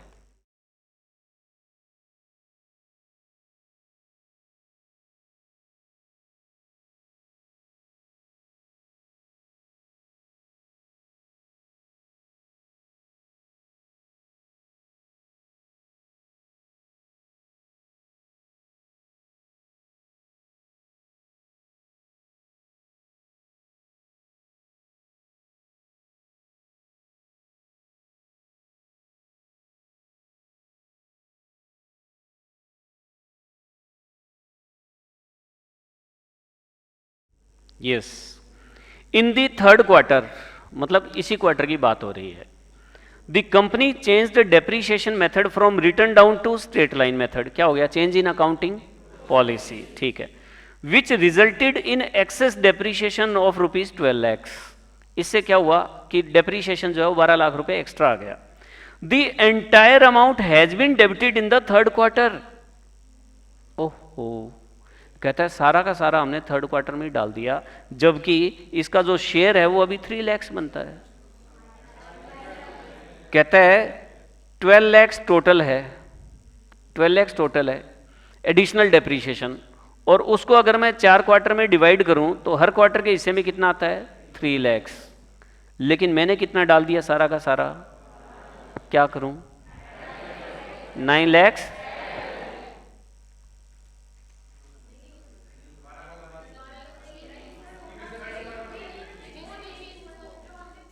शाबाश, गुड गुड गुड। सर पता ही थर्ड क्वार्टर में चला है, हमें हाँ। थर्ड क्वार्टर में चेंज किया है, हाँ। तो उसमें ही होगा ना सर वो। ठीक है, हाँ जी। सर पर हमने अभी पढ़ा था ना कि वो रेट्रोस्पेक्टिवली रीस्टेट करना चाहिए पुरानी वाली आईएफआर को, तो इसमें क्यों शो करेंगे हम?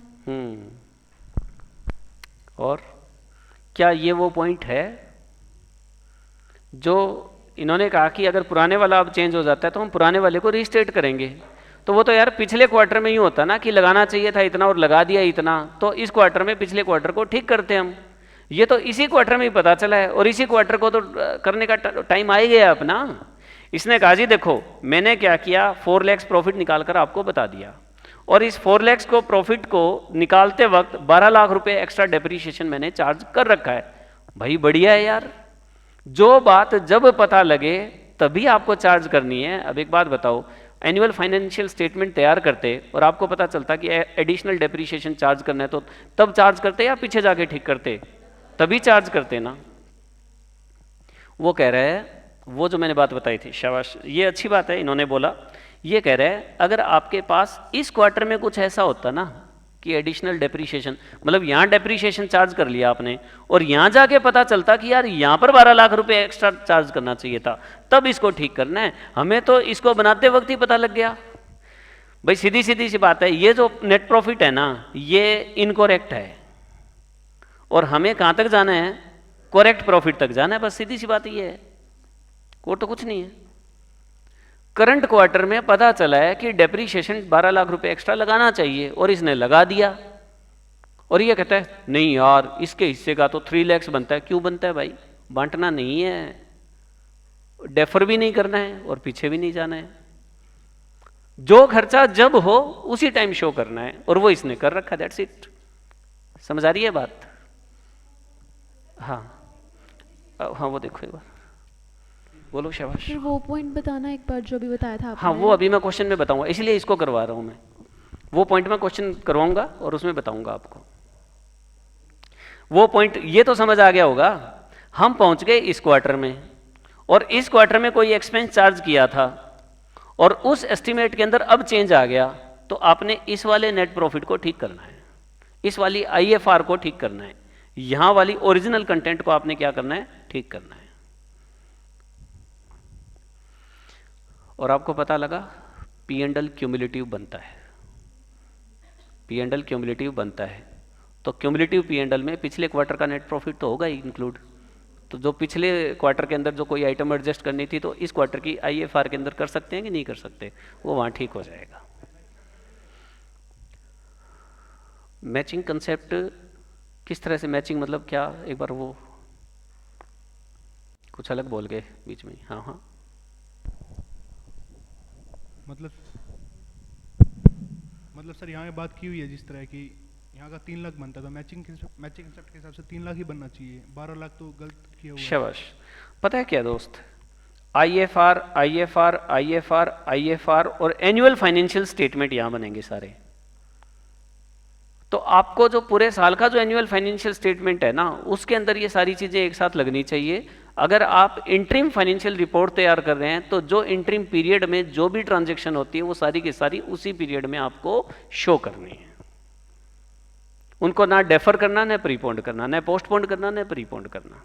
हाँ एक बात है, आपने 30 जून को बैलेंस शीट बनानी है, और बैलेंस शीट बनाते वक्त कोई आइटम इस तरह से रिकॉग्नाइज कर दिया कि ये तो एसेट होनी चाहिए, इसका तो फ्यूचर में बेनिफिट मिलेगा, तो ठीक है, कोई दिक्कत नहीं है। अदरवाइज एक्सपेंस और इनकम के मामले में रूल्स वही हैं जो एनुअल फाइनेंशियल, आप एक क्वार्टर के आईएफआर तैयार करें या एक साल का फाइनेंशियल स्टेटमेंट तैयार करें, दोनों के अंदर रूल्स सेम लगेंगे।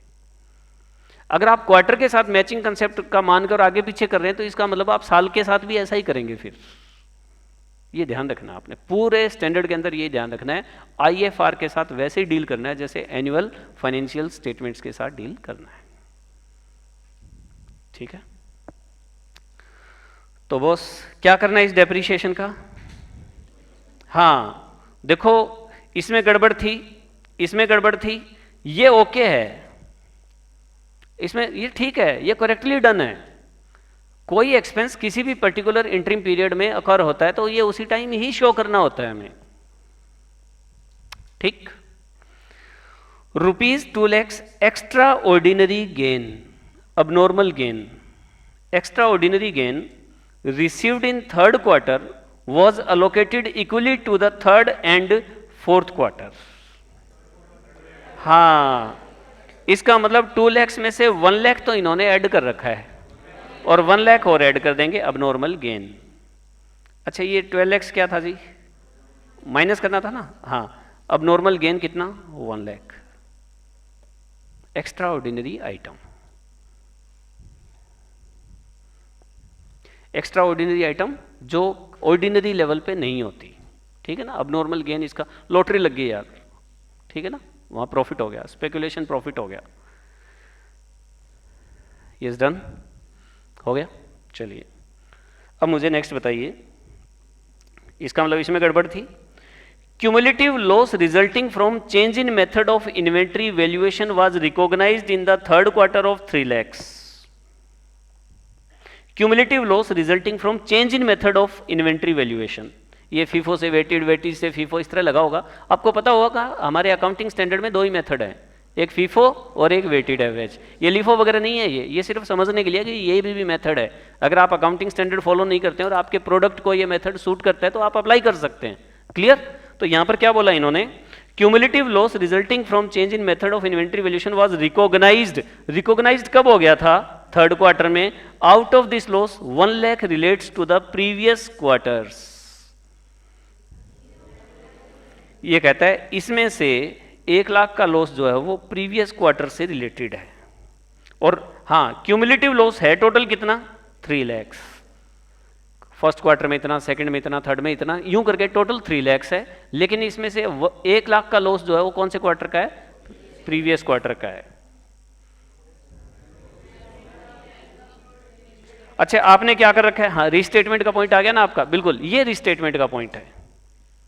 ठीक है, क्योंकि वो लॉस था उस पीरियड का, उस पीरियड में चार्ज होना चाहिए, लेकिन आप दिखा इस पीरियड के अंदर रहे हो।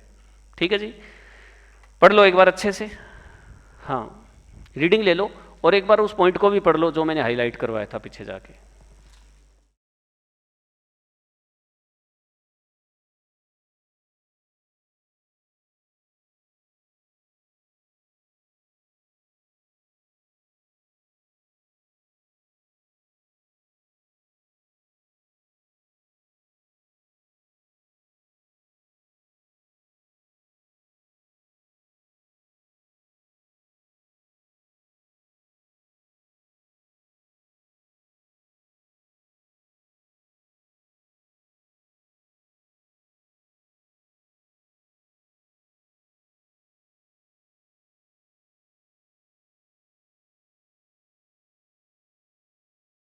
हाँ जी सुनिए, अब क्या है, वैसे एक बात बताओ, 3 lakhs का था, cumulative loss resulting from change in method of inventory valuation was recognised in the third quarter of 3 lakhs। Out of this loss 1 lakh relates to the previous quarters. कहता है 1 लाख का लॉस प्रीवियस क्वार्टर से related है। Current quarter में कितना लगा होगा? अच्छा यूं बताओ, अगर मैं ये कहूं, सुनो, अगर मैं ये कहूं आपसे कि ये सारा 3 लाख का 3 लाख इसी क्वार्टर में ही चार्ज करना है, भाई देखो इस क्वार्टर की आईएफआर नहीं दे रखी ना, तो इसको रीस्टेट कैसे करूं मैं? इसको तो रीस्टेट नहीं कर सकता, और इसका प्रॉफिट यहां पर आकर क्यूमुलेटिव भी हो जाता है। तो जनरली इन प्रैक्टिस क्या होगा कि जो करंट क्वार्टर होगा ना उसी के अंदर पिछले साल के आइटम को एडजस्ट करते हैं हम। और अगर आपको ध्यान हो तो एक हम बनाते हैं पी एंड एल और एक बनाते हैं पी एंड एल एडजस्टमेंट, एक बनाते हैं पी एंड एल और एक बनाते हैं P and L adjustment. Company के केस में हम क्या करते हैं, जब फॉर्मेट बनाते हैं ना तो पी एंड एल की प्रेजेंटेशन हम ऐसे रखते हैं कि इस तरह की आइटम को अलग से डिस्प्ले किया जा सके, ठीक है। Their effect can be seen, जैसे कंपनी का पी एंड एल बनाते हैं तो हम बताते हैं कि net profit before extraordinary item, फिर एक्स्ट्रा ऑर्डिनरी आइटम को प्लस माइनस करते हैं और फिर लिखते हैं net profit after extraordinary items, ठीक है। तो ये extraordinary item, PPI, prior period items, भाई अगर मान लो सोल प्रोप्राइटरशिप है या फर्म है तो हम क्या करते हैं, करंट ईयर के लिए तो क्या बनाते हैं पी एंड एल, और पीपीआई किस में एडजस्ट कर देते हैं हम, पी एंड एल एडजस्टमेंट। हालांकि इसका प्रॉफिट भी कैपिटल में जाता है और इसका प्रॉफिट भी कैपिटल में जाता है, लेकिन कंपनियां बेचारी क्या करे, ये पी एंड एल अकाउंट ही नहीं बना रही तो P and L adjustment account तो कहां से बनाए। तो ये लोग पी एंड एल स्टेटमेंट के अंदर ही प्रेजेंटेशन इस तरह से कर देते हैं कि their effect can be seen, उनका इफेक्ट देखा जा सके। तो हमें क्या करना है, करना तो इसी में ही है। अब मुझे ये बताओ, मैं 3 लाख माइनस करूं, 2 लाख करूं या 1 लाख करूं, या 1 लाख प्लस करूं, हाँ सॉरी 1 लाख प्लस करूं। लो जी एक बार पढ़ो ध्यान से पढ़ो, शाबाश।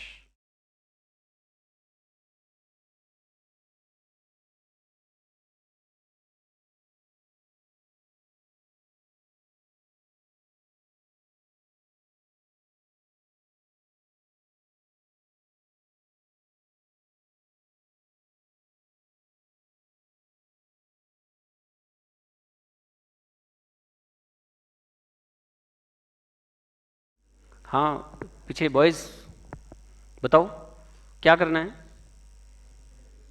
चलो फिर कौन बताएगा, यहाँ से, शाबाश बहुत अच्छे, गुड। हिम्मत किया करो यार।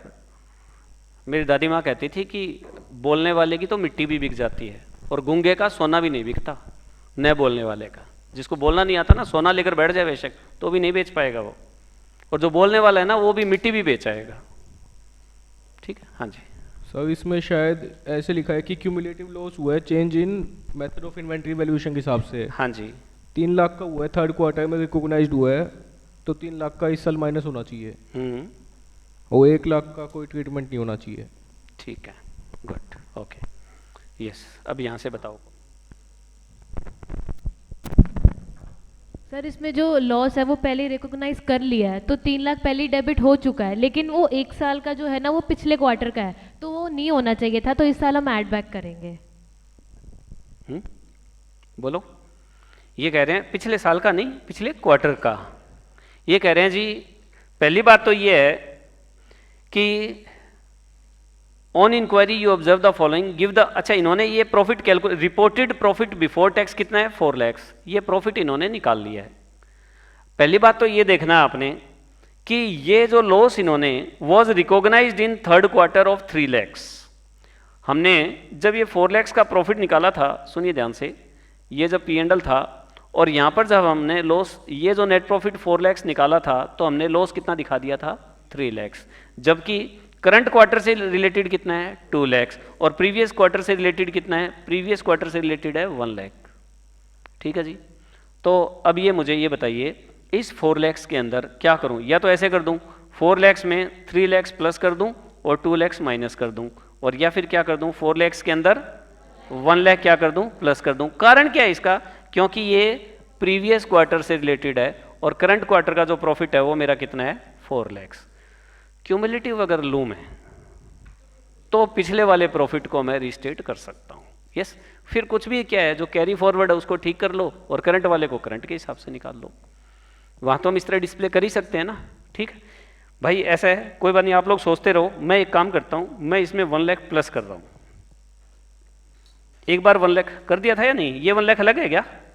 हाँ, ये ऊपर वाले का 1 लाख अलग है जी, ये लो। आगे इंफॉर्मेशन देखो आप,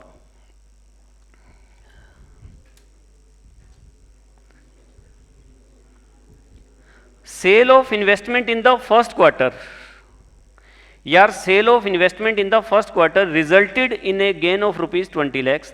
the company had apportioned this equally to the 4 quarters. हाँ जी, कितने? 5 माइनस कर दूं। Sale of investment in the first quarter resulted a gain, profit हुआ था 20 lakhs का। और कब हुआ था ये? First quarter. और इन्होंने क्या किया, इस फर्स्ट क्वार्टर को देखो जरा, 1 2 3 4, क्वार्टर 1, क्वार्टर 2, क्वार्टर 3, क्वार्टर 4, और फर्स्ट क्वार्टर के अंदर ही क्या हुआ था? 20 lakhs। तो इन्होंने क्या किया, इस 20 lakhs को कैसे बांट दिया? 5 lakhs, 5 lakhs, 5 lakhs और 5 lakhs। तो इसका मतलब थर्ड क्वार्टर के नेट प्रॉफिट में कितना जुड़ा हुआ है? ये 5 lakhs। तो क्या करूं, इसका लेस कर दूं, क्योंकि ये सारा का सारा कहाँ चार्ज होना चाहिए? फर्स्ट क्वार्टर में। फर्स्ट क्वार्टर वाले प्रॉफिट को क्या करना है? रीस्टेट करना है। कोई बात नहीं, ऐड कर दूं, मतलब क्या कहते हो? लेस कर दूं, लेस ₹5 lakhs। लो जी, लेस कर दिया मैंने। और कोई भी है क्या? बताओ। नहीं, क्या 8 लाख का लॉस आ गया? ओके, ये 8 लाख का लॉस आ गया। 1 मिनट का टाइम दे रहा हूं, अगर आप अकेले हो तो अकेले सोच लो, और अगर आपके साथ दोस्त वोस्त है कोई, तो कोई भी आइटम डिस्कस करनी है तो एक बार कर लो। हो सकता है कोई बच्चा उस टाइम झपकियां मार रहा हो। लॉस आ रहा है क्या? अच्छा चलो, जो भी है ये लॉस आ रहा है, प्रॉफिट आ रहा है? लॉस आएगा पक्का? लो जी,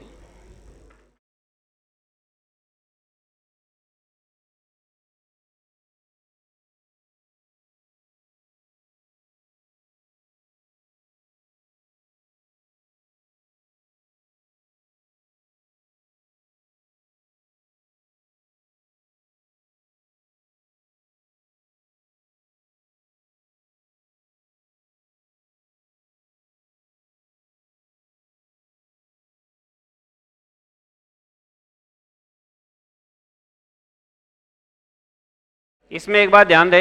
हेलो, ये जो नेट प्रॉफिट है 4 lakhs, ये करंट क्वार्टर का है, और करंट क्वार्टर के प्रॉफिट को आपने डिस्टर्ब नहीं करना है, for the sake of restatement. Restate किसको करना है? प्रीवियस क्वार्टर के प्रॉफिट को करना है, तो उसको छेड़ो ना यार, करंट वाले को क्यों डिस्टर्ब कर रहे हो? हाँ, आप क्यूमुलेटिव बनाते हो तो उसके अंदर पिछला भी आ जाएगा, ये भी आ जाएगा, उसमें पंगे ले लो बेशक, लेकिन इसके साथ तो नहीं किया जा सकता ना। तो इन कंडीशंस के अंदर आप पिछली जो क्वार्टर के IFRs हैं उनको आप क्या करोगे? रीस्टेट करोगे। बस ये बात ध्यान रखनी है आपस में समझाते वक्त। करो करो, कंटिन्यू। Yes,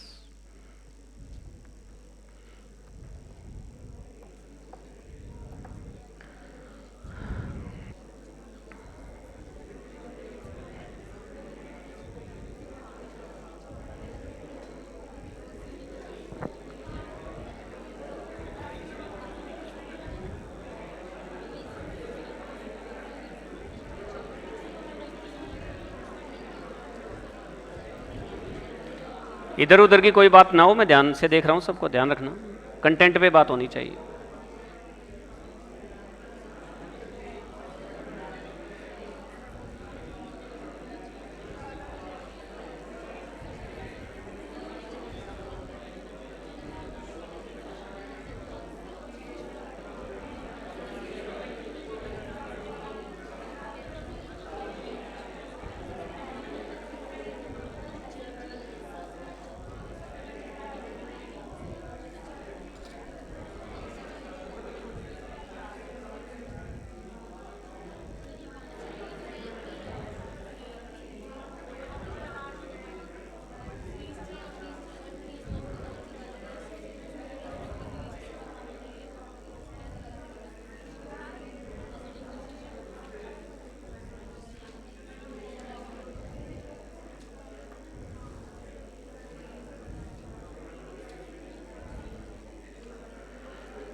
yes, done. अब सुनो सारे बच्चे, ध्यान से सुनो। आपने क्या करना है, देखो पहले आपको ये बात बतानी है, ये पैरा वेरा तो पड़े रह जाएंगे, इनको ये याद नहीं हो पाते, तो इसको याद करने की ज़रूरत नहीं है। इंटरिम फाइनेंशियल रिपोर्टिंग, सीजनल और occasional revenue and cost within a financial year should not be deferred as of interim date until it is appropriate to defer at the end of the enterprise financial year। कहते हैं तब तक defer नहीं करना है जब तक ऐसा फिक्स ना हो जाए कि यार ये तो ईयर के एंड में ही पता चलेगी, इसके बीच में पता चल ही नहीं सकती, ठीक है ना। Therefore, dividend income, extraordinary gain and gain on sale of investment received during third quarter should be recognized in third quarter only. Similarly, sales promotion expense incurred in third quarter should also be charged in the third quarter only. Further, as per AS10, property, plant, equipment, if there is a change in method of depreciation, such change should be accounted for as change in accounting estimate in accordance with the AS5, net profit or loss for the period, prior period item and change in accounting policies and applies prospectively. तो ये जो method of depreciation है यहाँ पर आपका accounting standard 10 घुस जाता है, ठीक है ना, और हम प्रोस्पेक्टिव बेसिस पे लगाते हैं उसको। ये हमने डेप्रीशिएशन के अंदर भी पढ़ा हुआ है। मैं आपसे फिर कह रहा हूँ, हमें इंटरिम फाइनेंशियल स्टेटमेंट तैयार करते वक्त वही बातें ध्यान रखनी है जो एनुअल फाइनेंशियल स्टेटमेंट बनाते वक्त ध्यान में रखते हैं, ठीक है जी। Therefore no adjustment would be required due to change in method of depreciation. लो जी, रेट्रोस्पेक्टिव पे नहीं गए हम लोग। दूसरी बात, तो आपने क्या किया, देखो इस फॉर्मेट में बनाना है आपने घर पे अच्छे से, ठीक है ना। सबसे पहले profit before tax as per reported ये ले लिया आपने, उसमें पहले क्या करते हो आप, इनकम ऐड करते हो, फिर एक्सेस डेप्रीशिएशन ले लिया आपने, एक्स्ट्रा ऑर्डिनरी आइटम ले लिया, क्यूमुलेटिव लॉस, फिर sales promotion expenses, gain on sale of investment और एडजस्टेड प्रॉफिट। प्रॉफिट लिखा है देखो, लेकिन आगे ब्रैकेट लगा दिया तो इसका मतलब लॉस है। लॉस लिखो तो ब्रैकेट मत लगाना, प्रॉफिट लिखो तो ब्रैकेट लगा देना। क्लियर है? ओके रिपोर्ट, कोई दिक्कत नहीं है। मैं आपको स्टैंडर्ड खत्म नहीं करवा रहा हूँ, इसको खत्म होने के बाद स्टैंडर्ड शुरू होगा। हाँ बिल्कुल, जो सिंप्लीफाइड नोट्स बनेंगे उसके अंदर आपका दिमाग बहुत ज़्यादा रिलैक्स हो जाएगा कि यार क्या है, पहले ही बता देते, इतना दिमाग खाना ज़रूरी था हमारा, ठीक है, लेकिन इतना दिमाग तो खाना ही पड़ेगा इसके अंदर। अब ये प्रायोरिटी पे आ गई ये चीज़ें।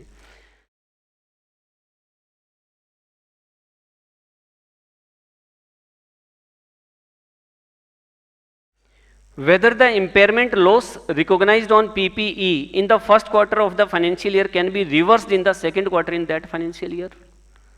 Impairment loss कौन से स्टैंडर्ड में आएगा? AS 28, ठीक है। पीपी का रिवैल्यूएशन करते हैं और उस पर लॉस आता है, इंपेयरमेंट का मतलब यहाँ पर लॉस से ही है सीधा सीधा सा। तो क्या रिवर्स किया जा सकता है सेकेंड क्वार्टर में? देखो एज पर AS 25 क्या कहते हो, किया जा सकता है नहीं किया जा सकता? प्रीवियस क्वार्टर में जो एस्टीमेट लगाया था, नेक्स्ट क्वार्टर के अंदर अगर उसी एस्टीमेट में कोई चेंज आता है तो पिछले क्वार्टर को हम रिस्टेट कर सकते हैं, ये बात बताई थी ना। The principles for recognising and measuring losses from inventory, write down, restructuring और repairment in the interim period are the same as that an enterprise would follow if it prepared only annual financial statement. However if such items are recognized and measured in the one interim period and the estimate change in the subsequent period of that financial year, the original estimate is changed in the subsequent interim period either by accrual or additional amount of loss or by reversal of the previously recognized amount. In the light of the same, the impairment loss recognized in one quarter can be reversed in another quarter of the financial year if favorable indicator exists as per AS 28 and the recoverable amount increased in comparison to the earlier period. अब इसके अंदर देखो एक ये recoverable amount वाली बात आ गई, ये हम अकाउंटिंग स्टैंडर्ड 28 में ही पढ़ते हैं। रिकवरेबल अमाउंट मतलब ये हमें निकालना होता है कि इम्पेयरमेंट लॉस कैलकुलेट कैसे करते हैं। तो उसके अंदर हम ये देखते हैं कि हमारी जो कैरिंग अमाउंट है, रिकवरेबल अमाउंट है, सेलिंग प्राइस है, भाई मार्केट के अंदर अगर हम सेल करते हैं तो वो है, इनको कंपेयर करके हम देखते हैं कि इम्पेयरमेंट लॉस आ रहा है कि नहीं आ रहा। लेकिन वो अकाउंटिंग स्टैंडर्ड 28 की बात है। जब यहाँ सिर्फ ये आपने याद रखना है कि आपकी रिकवरेबल अमाउंट जो है ना इंक्रीज हो गई है। भाई यूं समझ लो आप, इसकी बुक वैल्यू तो है मान लीजिए 1 लाख और इसकी रिकवरेबल अमाउंट है मान लीजिए 80,000, तो बताओ लॉस हो रहा है या नहीं हो रहा? हो रहा है। ये क्वार्टर 1 की बात थी और क्वार्टर 2 के अंदर इसकी अमाउंट हो गई 1,10,000। ये जो एस्टिमेट है ये चेंज हो गया आपका मार्केट सर्वे। तो यूं बताओ रिकवरेबल अमाउंट इंक्रीज हुई या नहीं हुई? हो गई। बस ये वाली लाइन समझाने के लिए बोला आपको, ज़्यादा दिल पे नहीं लेना है इसको कि आगे बताइए ना कुछ। ये AS 28 सारा यही करना पड़ेगा फिर, ठीक है। वहाँ पर रिकवरेबल अमाउंट जो है ना इसका स्टार है इस स्टैंडर्ड का, एक सेलिंग प्राइस है, कैरिंग अमाउंट है, एक रिकवरेबल अमाउंट है, तो वो हम बातें सारी उसी में कर पाएंगे। ये क्वेश्चन क्लियर हो गया? चलिए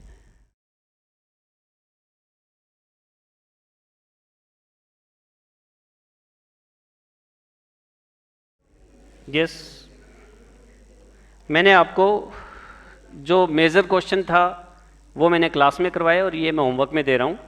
accountant of Purnima limited showed A net profit 720 for the third quarter after incorporating the followings. ये कोई कहने की बात है?